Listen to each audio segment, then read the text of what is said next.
Maglalagay ako ng tubig dito sa bowl. Ng asin. Haluin natin para matunaw yung asin.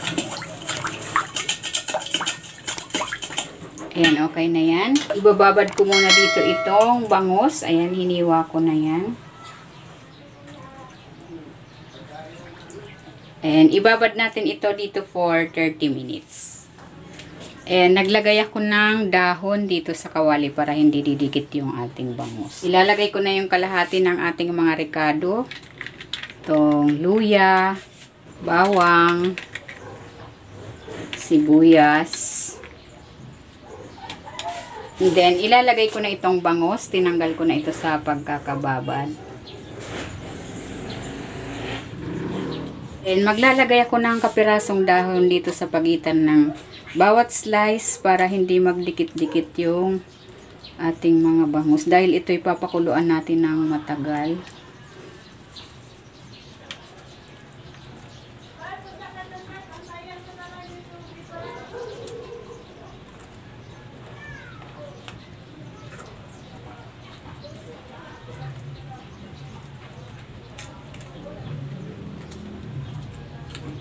Then, ilalagay ko na uli yung natitira pa nating mga rekado, bawang, at ang sibuyas.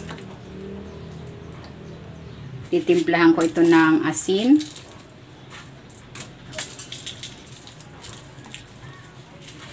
Paminta.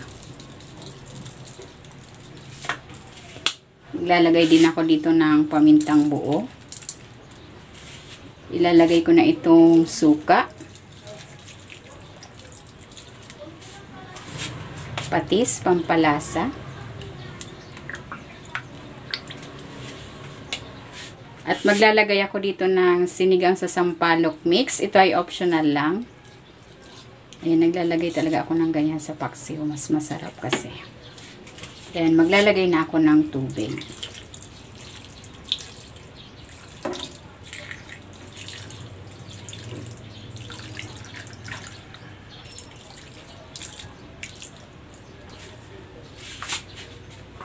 And tatakpan ko ito. And then, papakuluan ko muna. Pag kumulo na, bababaan ko ng apoy sa pinakamababang apoy. I-simmer natin ito for 4 to 6 hours at magdadagdag na lang tayo ng tubig kung kinakailangan. Ayan, after 6 hours, ito na yung ating bangus. Nakapagdagdag pa ako dito ng 4 cups na tubig. Maglalagay ako dito ng konting olive oil. At ng siling panigang. Tatakpan ko ito uli at isimmer pa natin for 10 minutes.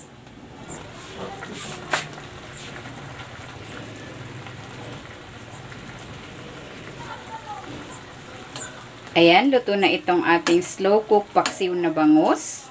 Hahanguin ko na ito.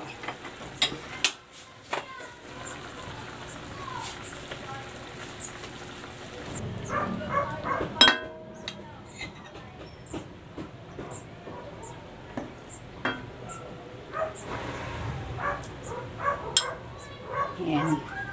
Tingnan natin kung lumambot na talaga yung tinik. Dito may tinik yan eh. Wala na.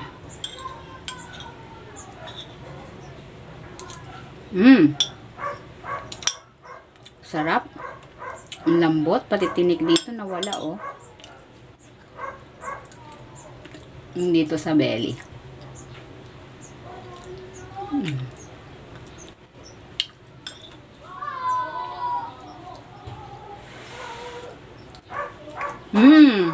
Sarap. Walang lansa. Malambot. Ayan. Sarap.